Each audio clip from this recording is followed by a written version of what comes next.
The air in the Sugar and Spice Twins bakery hung thick and sweet, a comforting blanket woven from cinnamon, vanilla, and the quiet promise of a fresh-baked cookie. Outside, the afternoon sky was a bruised purple, and a steady rain began to tap a soft, insistent rhythm against the large front window, blurring the cheerful hand-painted letters that spelled out the shop's name.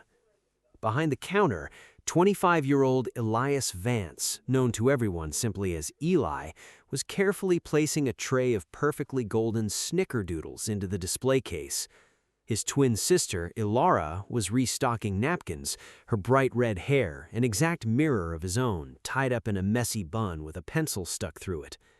Theirs was a gentle routine, a safe harbor built on flour and sugar, a quiet life they had lovingly crafted together after their beloved papa had left them nothing but his recipes and a lifetime of precious, fading memories. The bell above the door, a tiny, cheerful brass instrument, suddenly jingled, but the sound cut through the afternoon quiet with an unexpected sharp edge. It wasn't the usual friendly chime of Mrs. Higgins coming for her weekly sourdough or little Timmy with $1 for a sprinkled donut. This was the sound of the outside world, a world that suddenly felt much larger and far more serious, intruding directly into their sanctuary. A man stepped inside, and he brought the storm with him. Not the rain, which he shook from a black umbrella with a precise, practiced flick of his wrist, but a different kind of storm. A quiet, human-shaped tempest of authority and unspoken danger. He was tall and broad-shouldered, his silhouette sharp and imposing against the gray light of the rainy street. He was dressed in a suit that was the color of a moonless midnight, a fabric so dark and perfect it seemed to drink the warm golden light of the bakery. His hair was dark as ink, slicked back with precision, and his eyes, when they scanned the room in a single sweeping glance that missed absolutely nothing, were the color of a winter storm cloud over a frozen lake. He was not alone. Two other men cut from the same imposing, silent cloth stood just outside the door, their backs to the window like human pillars holding up the gray sky. To the Vance twins, he was simply the most serious-looking, most out-of-place customer they had ever seen. They had absolutely no way of knowing that this man, who looked like he hadn't smiled since his 10th birthday and probably needed a very strong cupcake, was Marco De Luca, the man whose name was a hushed whisper in the back rooms of the city's most powerful establishments, the silent architect of a vast and complex empire that operated entirely in the shadows. He was the storm's quiet center, the still point of a turning world of influence and unspoken power, and he had just walked into their bakery seeking a plain black coffee. He approached the counter, his steps making no sound on the worn, flour-dusted floorboards. Eli, ever the sunny one, offered his brightest, most welcoming smile, a reflex as natural as breathing. "Welcome to Sugar and Spice. What can we get started for you today? Our cinnamon rolls just came out of the oven, and they are a genuine hug for your taste buds." Marco's expression did not change. It was a mask carved from granite, smooth and unreadable. "Coffee," he said, and his voice was a low, smooth baritone, like a cello being played in a quiet room. "Black, no sugar." Elara, who had a natural skepticism for anyone who didn't immediately smile at her brother, raised a single skeptical eyebrow from behind a stack of coffee cups. "A man who comes into a wonderland of sugar and orders just black coffee," she murmured to Eli, her voice a playful conspiratorial whisper only he could hear. "That's a man with a storm cloud living in his heart. I bet you a week's tips." Eli just gently nudged her with his elbow, his focus captivated by the strange, magnetic sadness that seemed to cling to this mysterious man, like a cologne of cold rain and distant thunder. He poured the steaming, dark liquid into a sturdy ceramic cup, the rich, bitter aroma momentarily cutting through the bakery's overwhelming sweetness, and turned back to place it on the counter. What happened next unfolded in a series of tiny, ordinary movements that would soon divide Eli's entire life into a distinct before and an irrevocable after. Marco reached out to pay, and as he extended his left hand, the expensive, dark fabric of his tailored suit sleeve pulled back just an inch, maybe two. It was a simple, thoughtless gesture, the mundane reach of a man going for his wallet, but it revealed a secret that had been etched onto his skin. There, inked on the inside of his strong, corded forearm just below his wrist, was a tattoo. Eli's breath caught in his throat, a sharp, sudden hitch that made his heart stumble over its own beat. The world around him seemed to screech to a silent, blurry halt. It was a wolf with its head thrown back, howling at a crooked crescent moon. But it wasn't just any wolf. The style was unique, a bit whimsical, less like a fearsome predator and more like a loyal, slightly melancholy friend. The tail, he saw, ended in a very specific, unforgettable zigzag, like a tiny lightning bolt. It was his father's drawing. The impossible truth of it slammed into Eli with the force of a physical blow, a thunderclap of silent recognition in the quiet, rain-soaked bakery. Without a single conscious thought, driven by a force of pure familial recognition that bypassed his brain entirely, Eli's hand shot out, his fingers, still dusted with a fine coating of flour, closed around Marco's wrist. The contact was electric, a sudden shocking jolt of warmth against cool, dry skin. Elara, seeing her brother's audacious and unprecedented move, let out a tiny choked gasp and instinctively moved closer. On the street outside, one of the two human pillars turned sharply, his hand moving towards the inside of his jacket in a fluid, practiced motion that spoke of immediate, professional threat.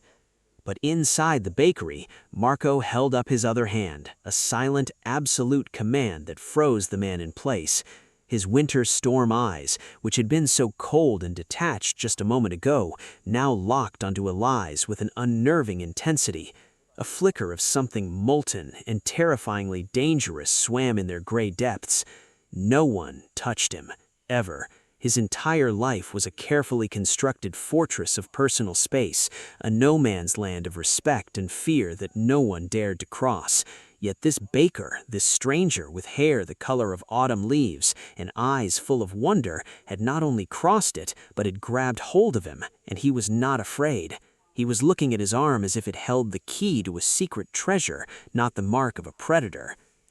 "It's Daddy's drawing," Elara confirmed, her voice rising an octave with a mixture of sheer, unadulterated shock and a dawning, almost painful hope. She was now leaning halfway over the counter, her eyes a perfect mirror of Eli's, fixed on the familiar crooked little moon. "Eli, the wolf's tail, it has the zigzag, the one he made with the bad pen that splattered ink." Her words tumbled out in a rush, a confirmation that made the impossible suddenly overwhelmingly real.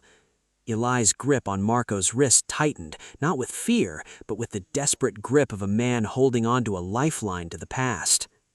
He looked from the tattoo up into Marco's stony, unreadable face. His own expression was a trembling, open book of vulnerability and an almost pleading question. "Our papa," Eli began, his voice soft and shaking with an emotion he couldn't name. He drew this a very, very long time ago. He was a volunteer at the community center. There was a terrible car crash on the main road, a big pileup in the rain.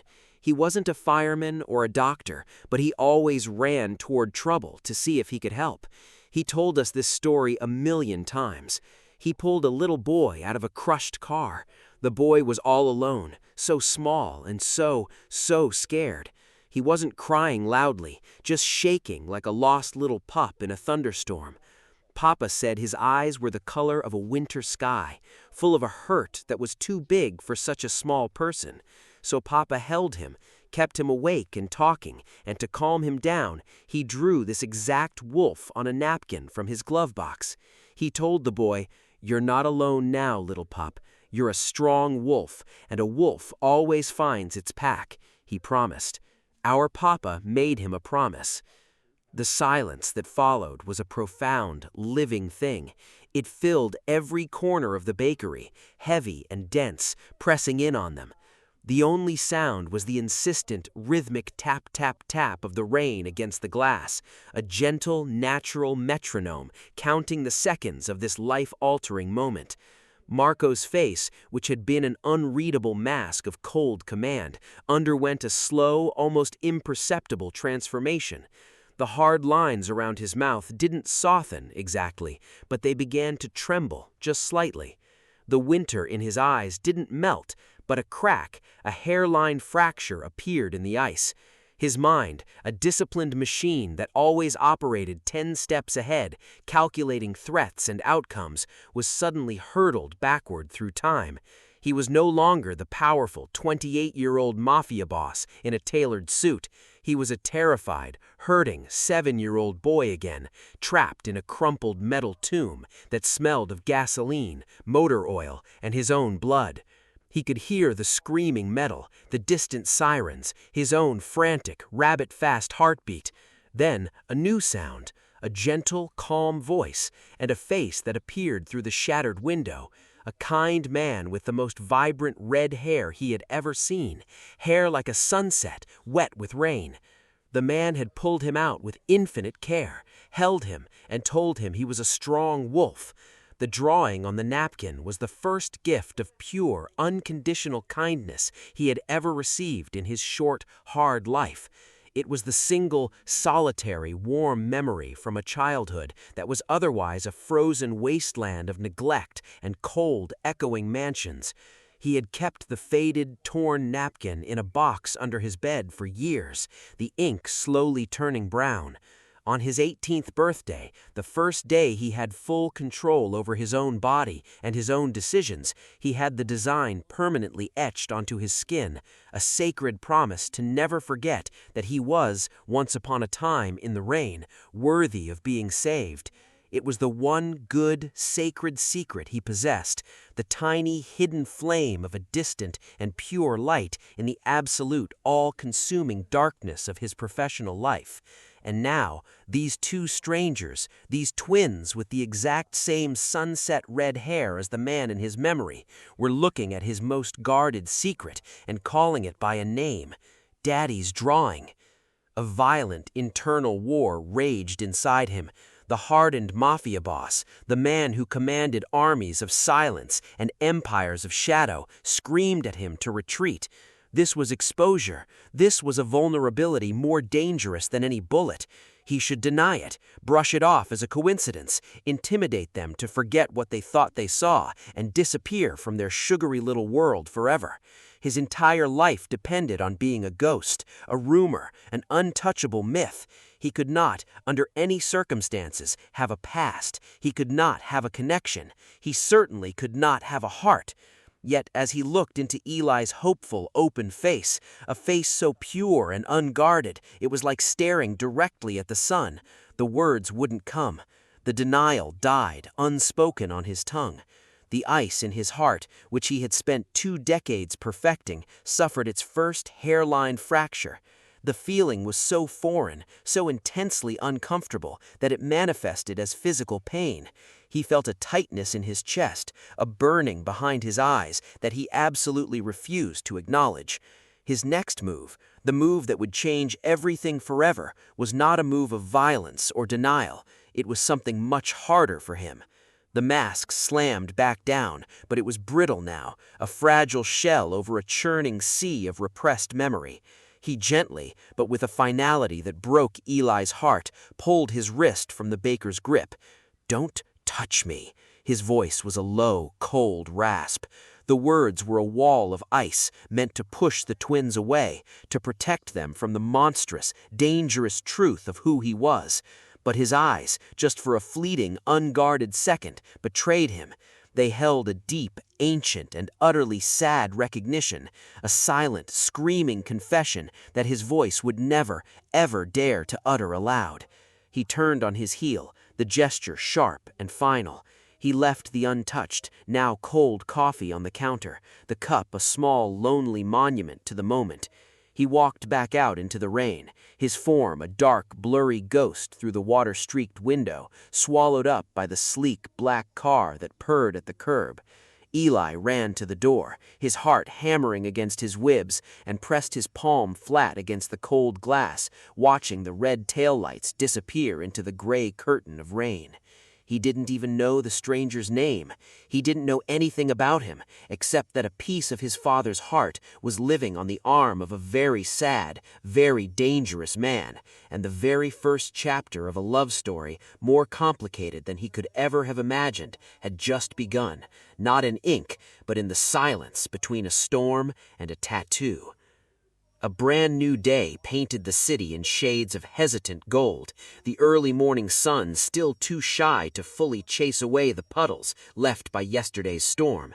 In the cozy heart of the Sugar and Spice twins, Elara was attacking a mound of bread dough with more force than was strictly necessary, her movements sharp and punctuated. "It was a ghost, Eli," she declared for the 10th time, her voice muffled slightly by the pillar of flour dust she had just created with a particularly aggressive punch. "A very handsome, terrifying ghost who hates sugar and probably eats rocks for breakfast. We will never see him again. It's for the best. Our world is cupcakes. His world was, well, clearly not." Eli, who was meticulously arranging delicate rose petals on top of a batch of mini cheesecakes, just hummed a non-committal tune. He hadn't slept. Every time he closed his eyes, he saw the trembling fracture in the stranger's winter storm gaze. He saw not a monster, but a fortress with a single unlocked window.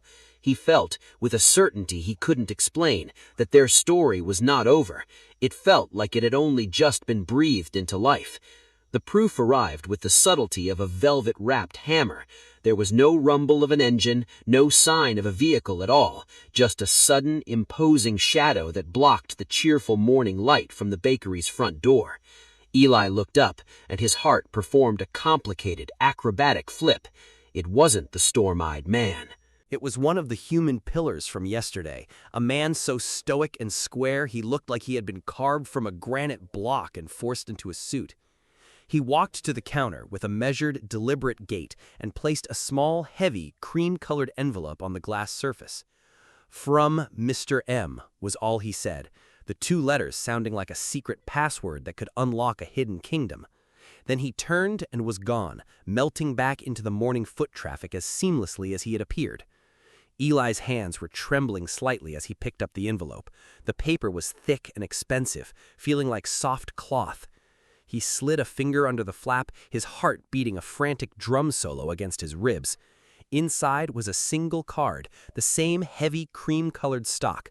The handwriting was a bold, sharp script, written with a fountain pen that had left small, elegant pools of ink in the curves of the letters. It read, "The Sugar and Spice twins are requested for a private baking lesson, 10 a.m., address provided. Come alone. M."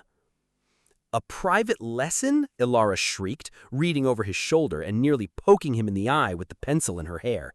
"Absolutely not. Come alone is what the spider says to the fly, Eli. This is a classic, textbook step 1 of a kidnapping situation. We are not going." But Eli was already tracing the bold, sharp letters of the M with his fingertip, a slow, gentle smile spreading across his face. "His name starts with M," he murmured, as if that was the most important piece of information in the world. "And he wants to learn to bake. Elara, a man who wants to learn to bake cannot be all bad. It's a universal law." He felt it in his gut, the same instinct that told him when a batch of macarons was perfectly done. This was not a trap. This was a lifeline. The man with the wolf tattoo was reaching out in the only awkward, indirect, socially stunted way he probably knew. An hour and a half of intense negotiation with his sister later, a compromise was born. Eli would go, but Elara would be tracking his phone's location, and if she didn't receive a text with the secret code word, croissant, every 15 minutes exactly, she was calling the police and, as she put it, leading the SWAT team herself, probably armed with a rolling pin. Eli packed a large wicker basket with his most essential tools, not fancy gadgets, but the simple, beloved things: a worn wooden spoon that fit his hand perfectly, a jar of their papa's own secret vanilla extract, the one that was more precious than gold, and a container of the bakery's signature sourdough starter, a bubbly, living entity they had named Barnaby. He took a deep breath, the air tasting of adventure and pure, unadulterated terror. The address on the card was for a part of the city he had only ever glimpsed from a distance, an old historic district of quiet, tree-lined streets and sprawling, gated mansions that whispered of old money and impenetrable secrets. The taxi dropped him off in front of a wrought iron gate that looked like it had been designed to keep the entire world out. To his surprise, a silent swing opened effortlessly as he approached, and he walked up a long, perfectly manicured gravel driveway to a house that was less a house and more a museum of quiet, staggering wealth. It was a huge structure of pale gray stone and dark, mysterious ivy. Eli, clutching his wicker basket like a life raft, felt a tremor of doubt. Maybe Elara was right. Maybe he was a very silly fly walking directly into a very elegant web. A serious man, not the one from the bakery, but another from the mold of silent efficiency, answered the massive oak door and wordlessly led Eli through a maze of hallways. The inside of the mansion was breathtaking and profoundly sad.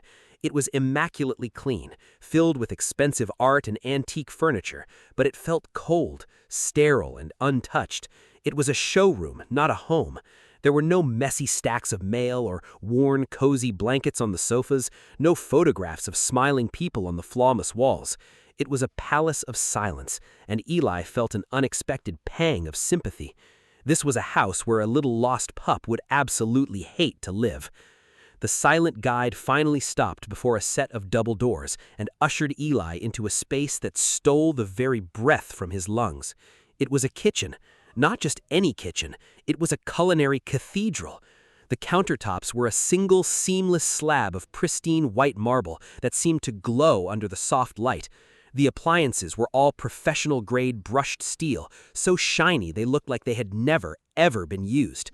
A massive island dominated the center of the room, a perfect, unspoiled continent of white stone. And leaning against it, his arms crossed over his chest, was Marco. He wasn't wearing his midnight suit jacket today. He was in a crisp white dress shirt with the sleeves rolled up to his elbows, revealing the very tattoo that was the reason Eli was here. He looked less formally terrifying and infinitely more touchable.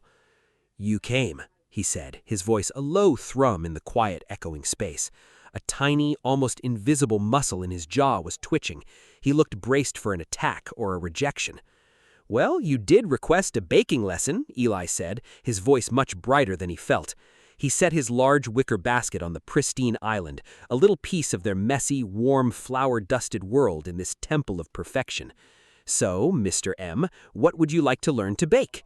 Marco seemed momentarily thrown off by the question, as if the reality of a baking lesson hadn't fully registered past the monumental task of simply getting Eli here. He gestured vaguely, a helpless, almost comical gesture for a man of his stature. "Something from a good memory," he said finally, his voice quieter, stripped of its earlier command.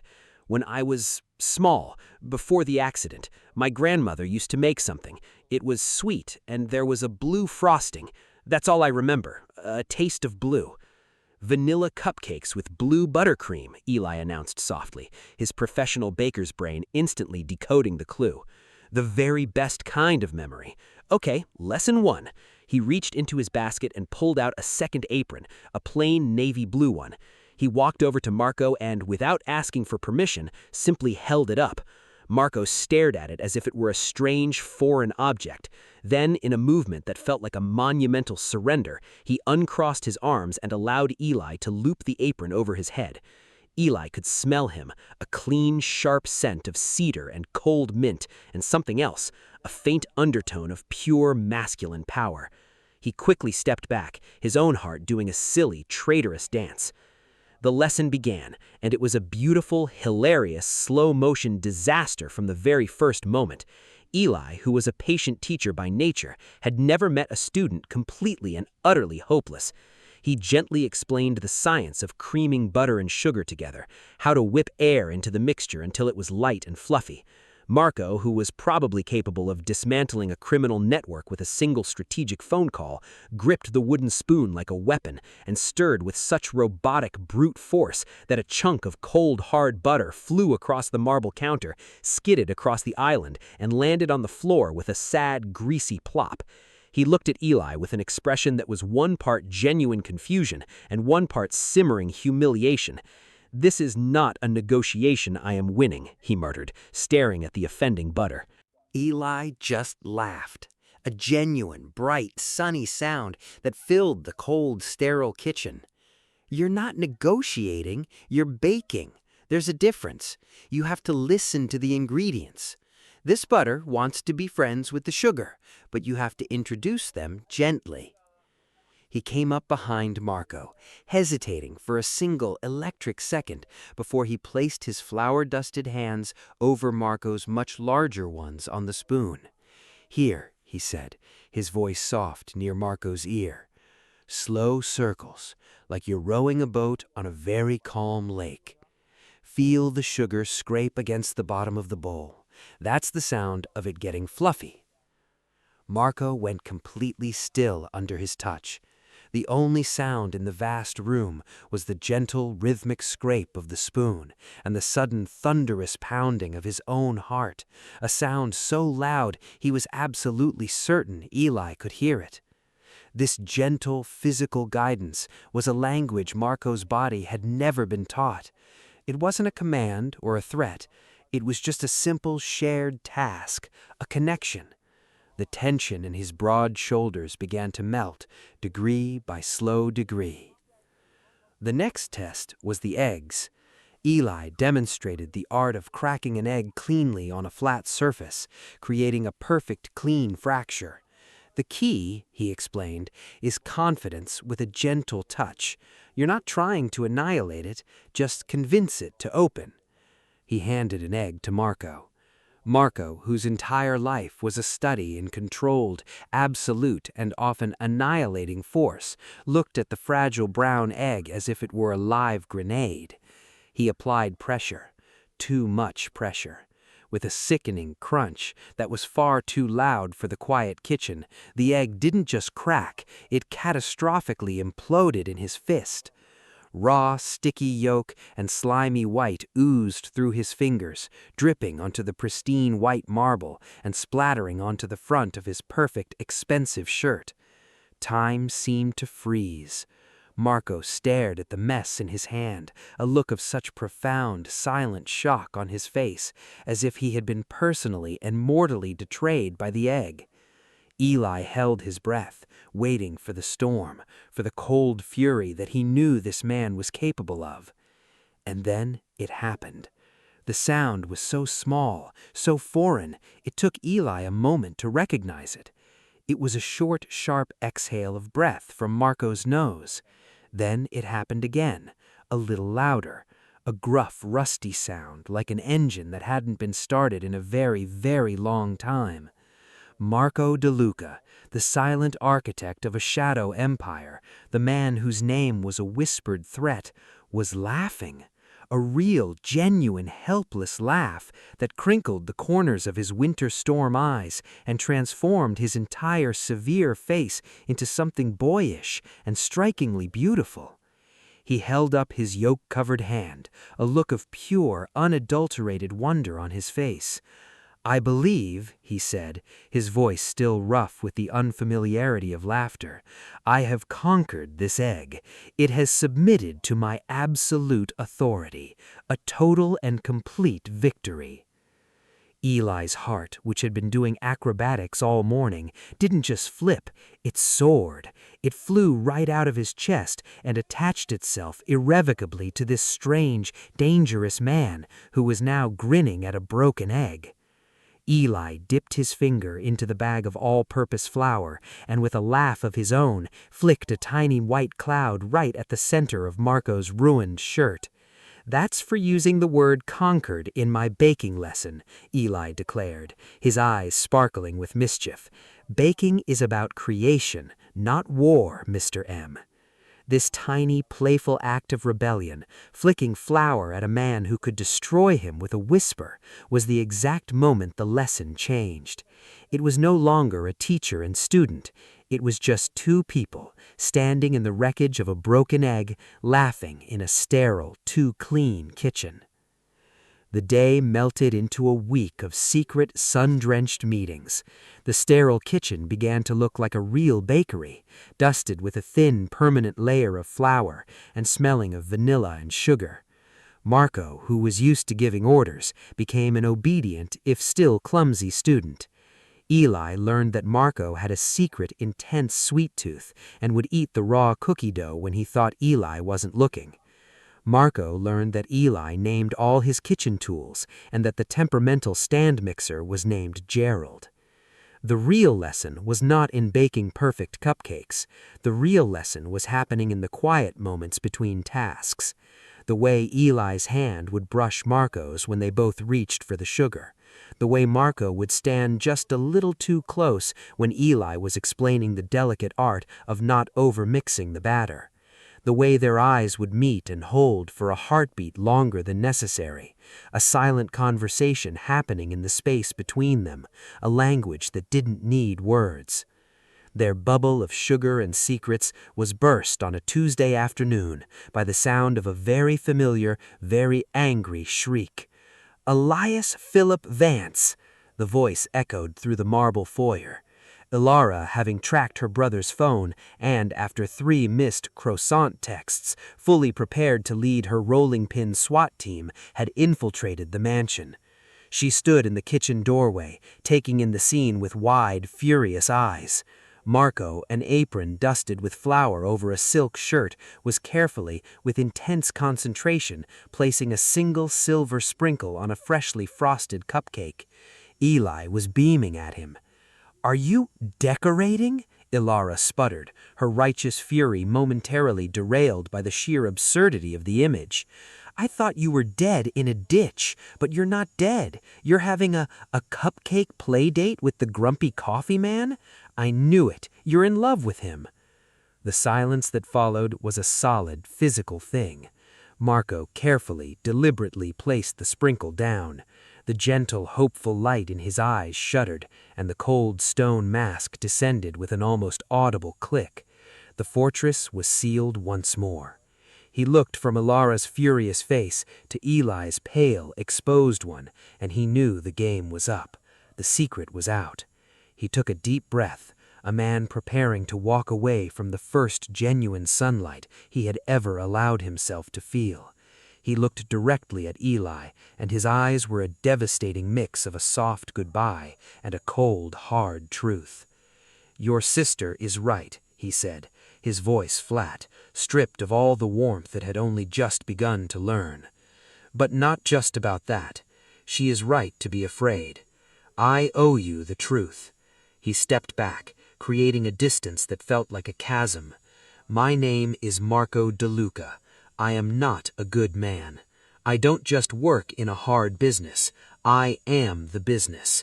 I run this city. The protection, the trades, the shadows, they are all mine.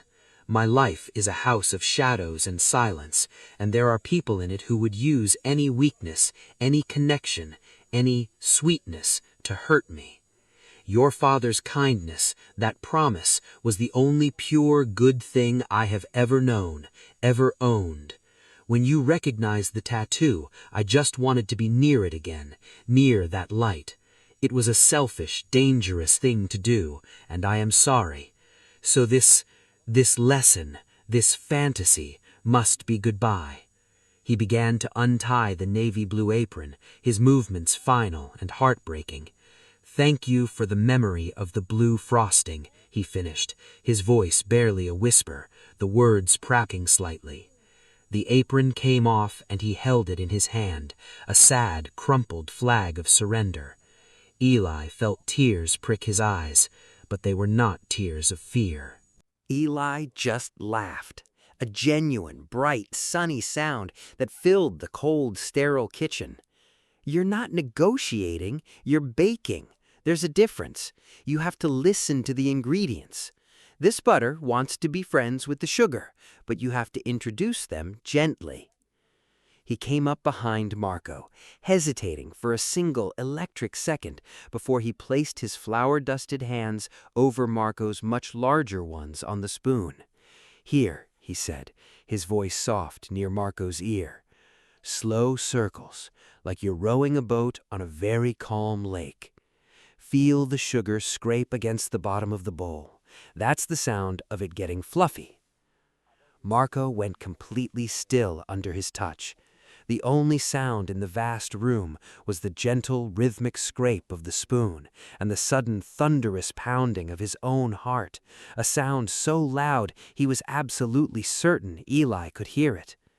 This gentle, physical guidance was a language Marco's body had never been taught. It wasn't a command or a threat. It was just a simple shared task, a connection. The tension in his broad shoulders began to melt, degree by slow degree. The next test was the eggs. Eli demonstrated the art of cracking an egg cleanly on a flat surface, creating a perfect clean fracture. The key, he explained, is confidence with a gentle touch. You're not trying to annihilate it, just convince it to open.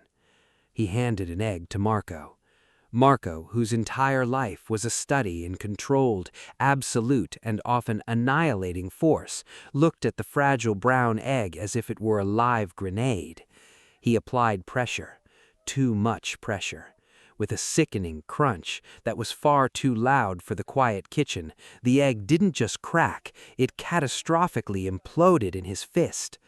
Raw, sticky yolk and slimy white oozed through his fingers, dripping onto the pristine white marble and splattering onto the front of his perfect, expensive shirt.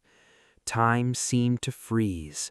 Marco stared at the mess in his hand, a look of such profound, silent shock on his face, as if he had been personally and mortally betrayed by the egg. Eli held his breath, waiting for the storm, for the cold fury that he knew this man was capable of. And then it happened. The sound was so small, so foreign, it took Eli a moment to recognize it. It was a short, sharp exhale of breath from Marco's nose. Then it happened again, a little louder, a gruff, rusty sound like an engine that hadn't been started in a very, very long time. Marco DeLuca, the silent architect of a shadow empire, the man whose name was a whispered threat, was laughing. A real, genuine, helpless laugh that crinkled the corners of his winter storm eyes and transformed his entire severe face into something boyish and strikingly beautiful. He held up his yolk-covered hand, a look of pure, unadulterated wonder on his face. "I believe," he said, his voice still rough with the unfamiliarity of laughter, "I have conquered this egg. It has submitted to my absolute authority, a total and complete victory." Eli's heart, which had been doing acrobatics all morning, didn't just flip, it soared. It flew right out of his chest and attached itself irrevocably to this strange, dangerous man who was now grinning at a broken egg. Eli dipped his finger into the bag of all-purpose flour and with a laugh of his own flicked a tiny white cloud right at the center of Marco's ruined shirt. "That's for using the word conquered in my baking lesson," Eli declared, his eyes sparkling with mischief. "Baking is about creation, not war, Mr. M." This tiny, playful act of rebellion, flicking flour at a man who could destroy him with a whisper, was the exact moment the lesson changed. It was no longer a teacher and student. It was just two people, standing in the wreckage of a broken egg, laughing in a sterile, too clean kitchen. The day melted into a week of secret, sun-drenched meetings. The sterile kitchen began to look like a real bakery, dusted with a thin, permanent layer of flour and smelling of vanilla and sugar. Marco, who was used to giving orders, became an obedient, if still clumsy student. Eli learned that Marco had a secret, intense sweet tooth and would eat the raw cookie dough when he thought Eli wasn't looking. Marco learned that Eli named all his kitchen tools and that the temperamental stand mixer was named Gerald. The real lesson was not in baking perfect cupcakes.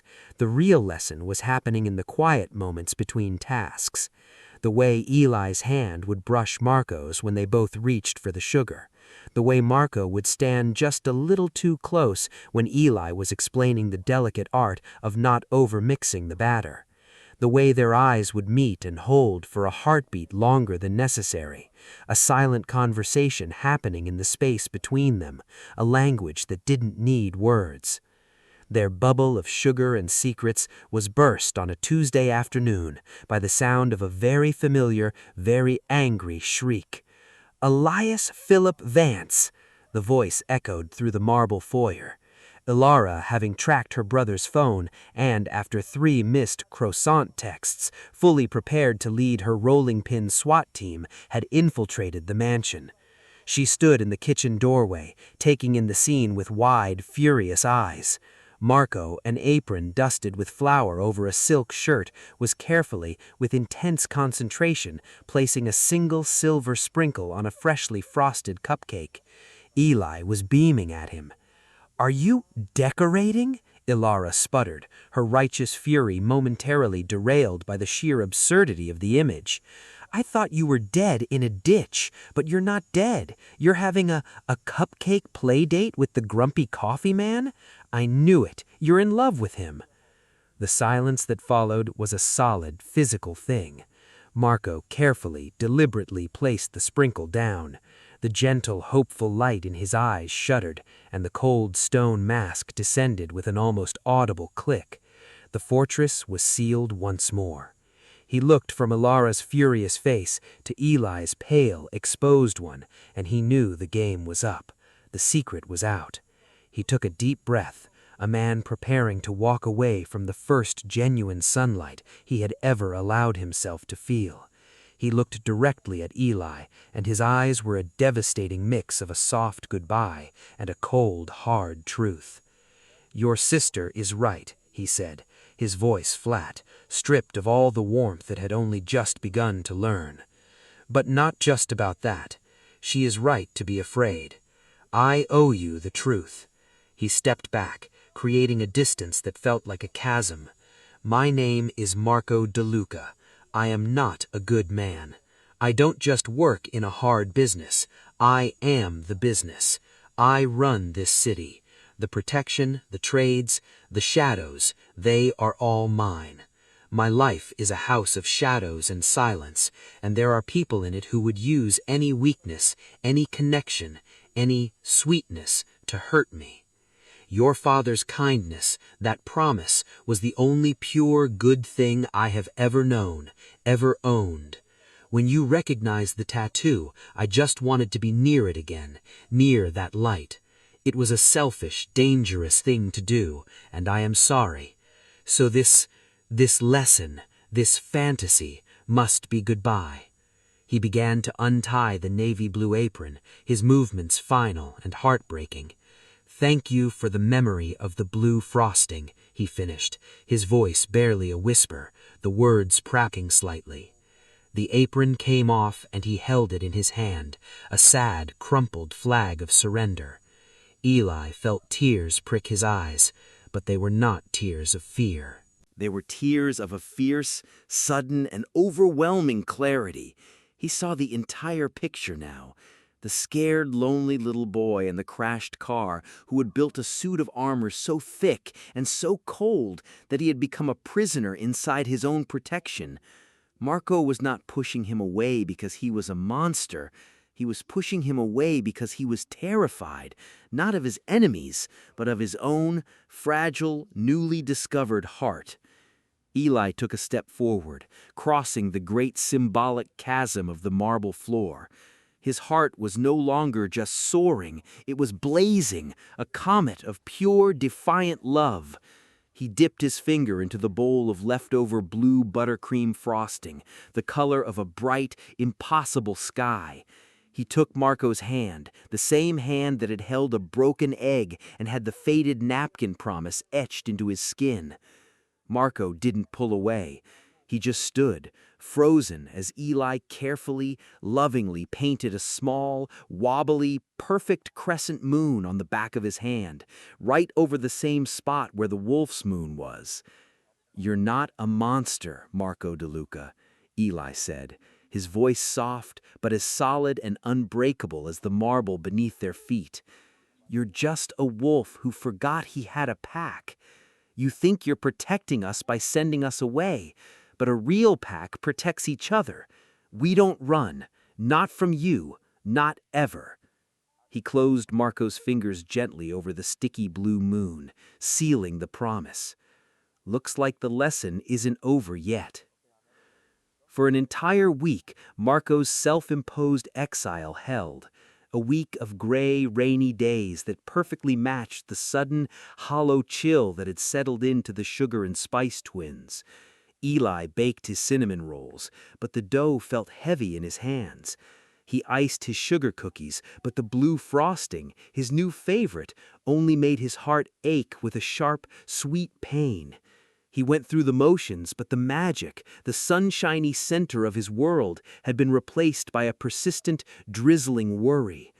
Elara, who had been ready to personally exile Marco to a far-off galaxy, watched her brother's quiet, determined sadness with a growing sense of frustrated compassion.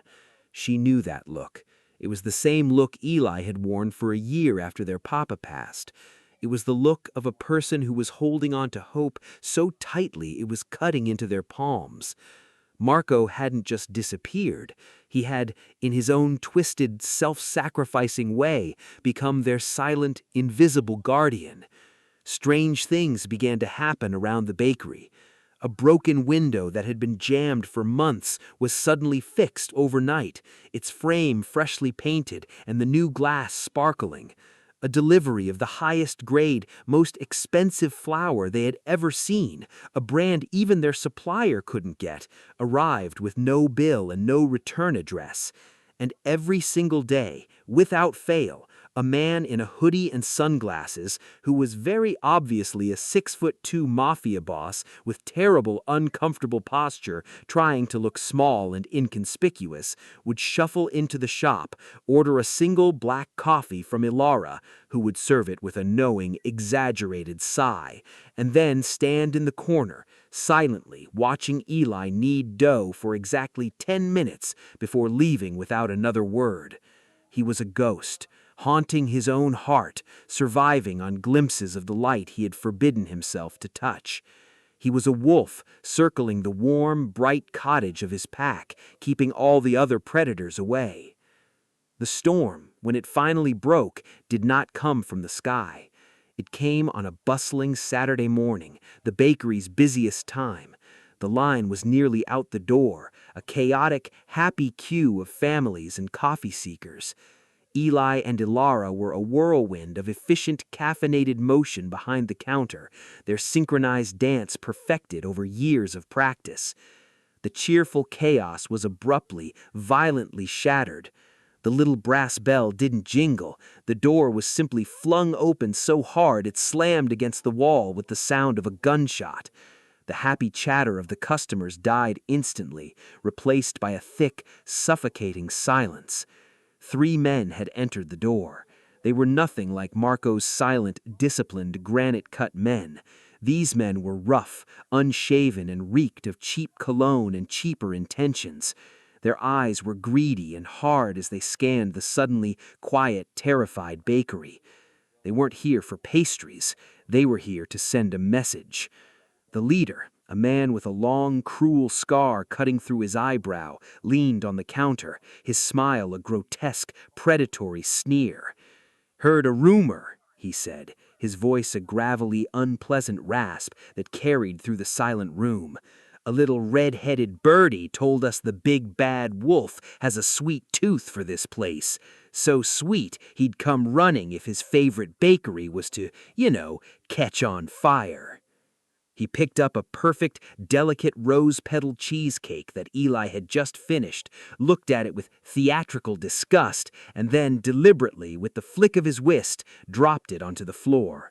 The glass dish shattered, the creamy, beautiful dessert ruined in a splatter on the wooden floorboards. Elara, who was a lioness protecting her pride, let out a small, furious gasp and took a step forward, but Eli's hand shot out, grabbing her arm and holding her back. He was terrified, his heart pounding ice water, but he was not stupid. The scarred man's grin widened, clearly enjoying the flinch his action had caused. "We just want to have a little chat with Mr. DeLuca," he continued, his voice now a menacing purr. "And we figured the fastest way to get his attention was to make a little noise in his favorite little spot." He reached into his jacket, and Elara flinched, a tiny choked whimper escaping her lips. He didn't pull out what they feared. He pulled out a heavy metal crowbar, its surface dull and menacing under the warm bakery lights. He gave it a slow, deliberate pat against his palm. "So, here's what's gonna happen," he announced to the room. "Everyone who doesn't work here is gonna walk out very, very quietly, and the two redheads are gonna stay with us, and we're gonna do a little redecorating, break some things, make a real big mess, the kind of mess that only a boss would come to clean up himself." His eyes locked on Eli, cold and calculating. "Starting with that glass display case." A terrified whimper went through the crowd of customers. A mother clutched her child. The scarred man raised the crowbar, a brutal, destructive arc aimed at the display case, filled with all of their morning's work. The moment seemed to stretch, a frozen, horrifying snapshot. And then the moment shattered, not by the crowbar, but by a voice, a low, smooth baritone that cut through the panic like a blade of pure, frozen calm. "Touch that glass," the voice said, quiet and terrifyingly controlled, "and the next thing that breaks in this room will be every single bone in your right hand." Marco DeLuca stepped through the doorway from the back kitchen. He wasn't wearing a hoodie. He wasn't trying to be small or invisible. He was a force of nature, unleashed. He was wearing his full midnight black suit, the fabric perfectly fitted, his posture radiating an absolute, bone-chilling authority. His team, his silent, efficient, very capable-looking pillars from the first day, materialized like shadows from the space behind him, flanking him. But Marco's eyes, those winter storm eyes that were now colder and more dangerous than Eli had ever seen them, were not on the man with the crowbar. They were on Eli. They swept over him once, a fast professional assessment, checking for injury. In that single quick glance, all of the guilt, the pining, and the longing of the past week was erased, replaced by a single crystal-clear command: protect. The scarred man froze, the crowbar held aloft. His two friends stiffened, their arrogant bravado visibly crumbling as they recognized the man in the suit and, more importantly, the even more dangerous men behind him. "Boss," the scarred man choked out, the word a strangled rasp of pure disbelief. We were just sending a message. We didn't know you'd actually be—" Marco took a single step forward, a small economical movement that was somehow more terrifying than if he had shouted. "No, you didn't know," he said, his voice a low, dead whisper that carried perfectly in the silent room. "You didn't know what was yours to touch and what was not, so let me be perfectly, unequivocally clear." He took another step, and now he was close enough to the man that his physical presence alone seemed to shrink the thug. "This bakery," Marco whispered, "is my home. These people are my family, and you, a stray dog with a borrowed crowbar, have just committed a very grave error. You did not just threaten a business, you made my person afraid, and for that there is no negotiation, only consequences." He didn't raise his voice, he didn't make a fist, he just looked at the men, his eyes a dark, absolute promise of a very unpleasant future. The sheer, silent force of his authority was a physical wall, a command of the room so complete that the air itself felt heavy. The scarred man, all of his bluster gone, dropped the crowbar as if it had suddenly burned him. It clattered loudly, pathetically against the flour-dusted floor. One of Marco's men stepped forward, picked it up smoothly, and opened the door. Without another word, the three intruders, their faces pale masks of pure, unadulterated terror, turned and scrambled out of the shop, almost falling over each other in their hurry to escape the silent, burning wrath of the Mafia boss. The moment they were gone, the spell broke. A collective shuddering exhale went through the remaining customers, followed by a burst of nervous, relieved chatter. Marco's men smoothly and efficiently began to manage the scene, gently ushering the customers out with quiet apologies and assurances that the bakery would be closed for the rest of the day. Elara, who had been a pillar of defiant fury, suddenly sat down hard on a stool behind the counter, her hands shaking violently. "The cheesecake," Elara said, her voice thin and wobbly. "He killed the rose-petal cheesecake. That was a monster." Eli heard her, but his entire world had narrowed to the man standing before him. As soon as the last of the threat was gone, the terrifying transformation that had taken over Marco evaporated in an instant. The cold, lethal Mafia boss was gone. In his place was the man who had laughed at a broken egg. His face was pale, his eyes wide and frantic. He closed the distance between himself and Eli in 2 long, urgent strides. He didn't speak. He just took Eli's hands in his own, his grip surprisingly gentle, almost desperate. He turned them over, inspecting them for even the slightest scratch. "You're shaking," Marco said, his voice hoarse, stripped of all its previous command. It was a raw, vulnerable observation, full of a self-directed fury. "This is my fault. This is my world. I brought it to your doorstep. I said I would protect you, and I did this." The self-loathing in his voice was a tangible, painful thing. Eli pulled his hands gently from Marco's grasp, but only so he could place them on either side of Marco's face, forcing the man to look at him, to really see him. His own hands were still trembling, but his voice, when he found it, was soft and steady, with a truth that was bigger than all of their fear. "You stepped on it," Eli said. Marco blinked, his frantic, racing mind screeching to a confused halt. "What?" he breathed. Eli pointed to the floor, a wobbly, tearful, and utterly beautiful smile finally breaking through the clouds of his face. "The cookie! Our best sugar cookie! Elara's first solo recipe, the one shaped like a star! It was on the floor, and when you went all scary, avenging angel, you took a step backward and you crushed it. You're standing in its crumbs." Marco looked down, a confused, dazed gesture. There, on the polished toe of his $2,000 leather shoe, was a smear of pale dough and a single, defiant, golden star sprinkle. He looked at the crumb on his shoe, then back up at Eli's smiling, tear-streaked face, and the sheer, ridiculous human absurdity of the moment broke through the icy wall of his terror and self-hatred. He let out a sound that was somewhere between a sob and a laugh, a choked, utterly exhausted release of tension. And then he did something no one in the room, least of all himself, had ever seen him do.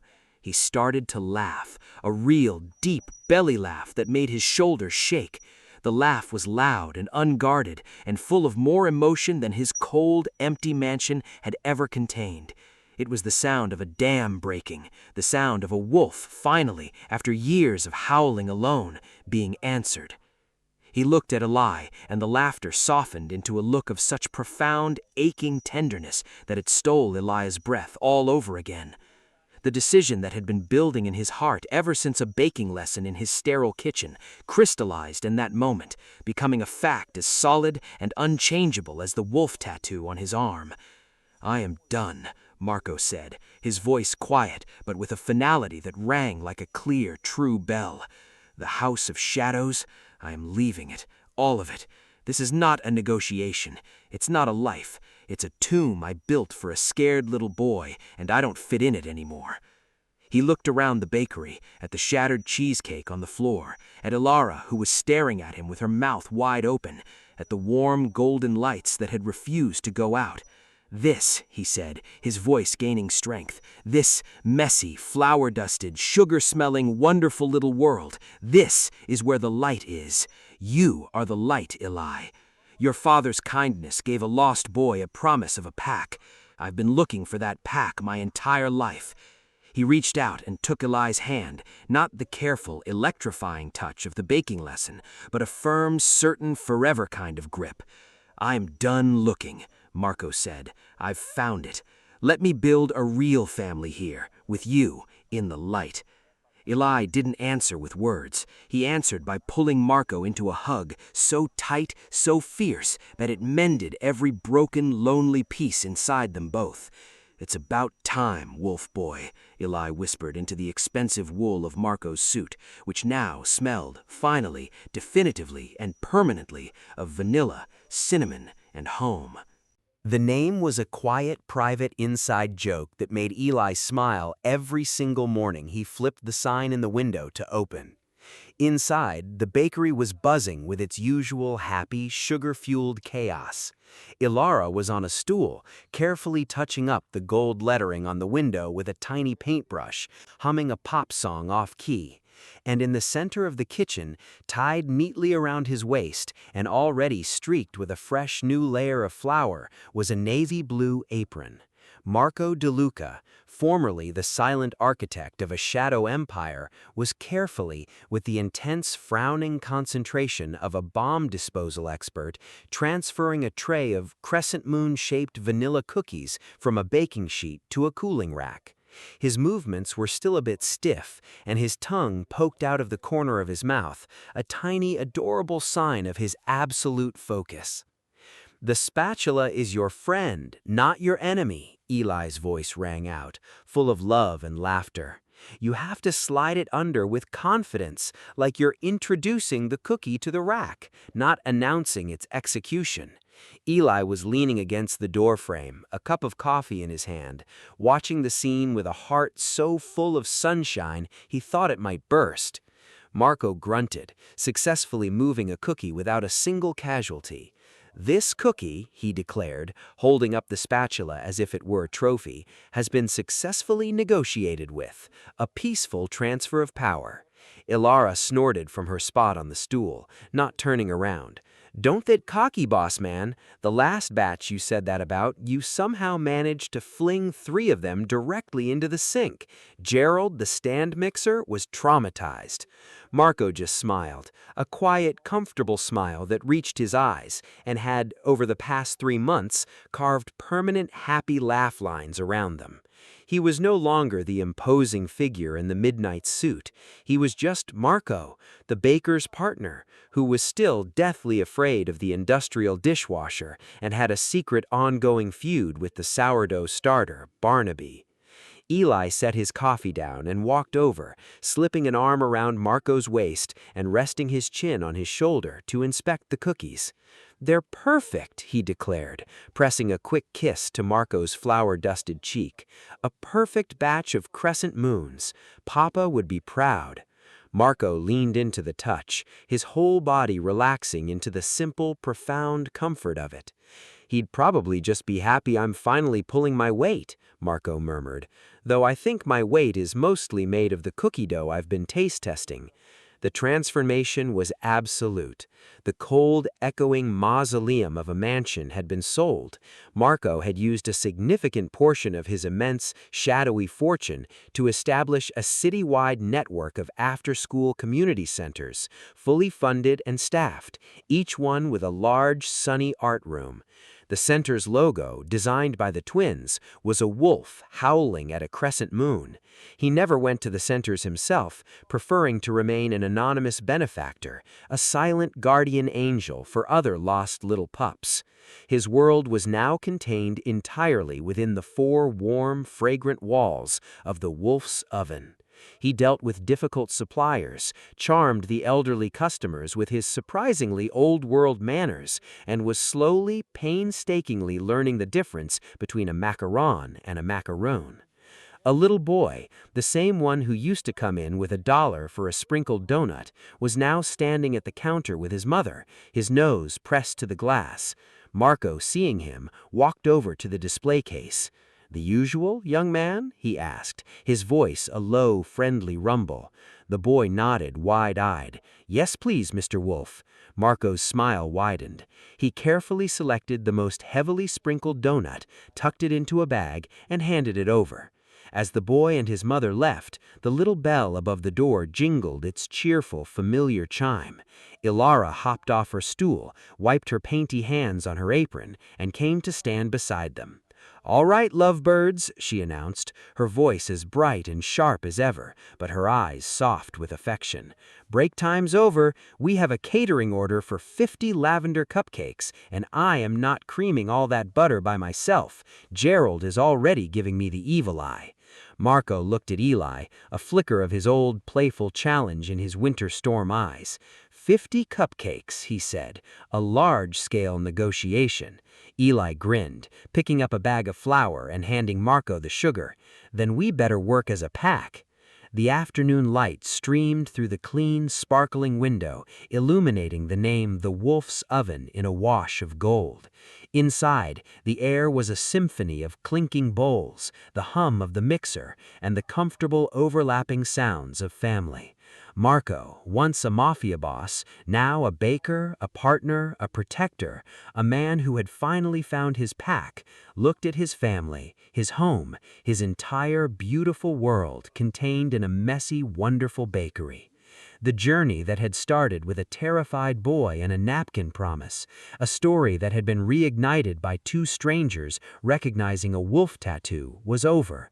It was complete, and in its place was not a fairy tale ending, but a real new beginning, kneaded of dough, frosted with love, and changed completely and forever by the sweet, stubborn power of family. Thank you for listening to this story of found family, second chances, and a love that proved the most powerful empires are built not on shadows, but on kindness. If you believe, like Marco, that a pack is what makes a home, please like and share this video with someone who feels like family to you. Don't forget to subscribe to the channel and hit the notification bell so you never miss another story of unlikely heroes and the love that finds them when they least expect it. Your support is the sugar in our batter, and we'll see you in the next tale.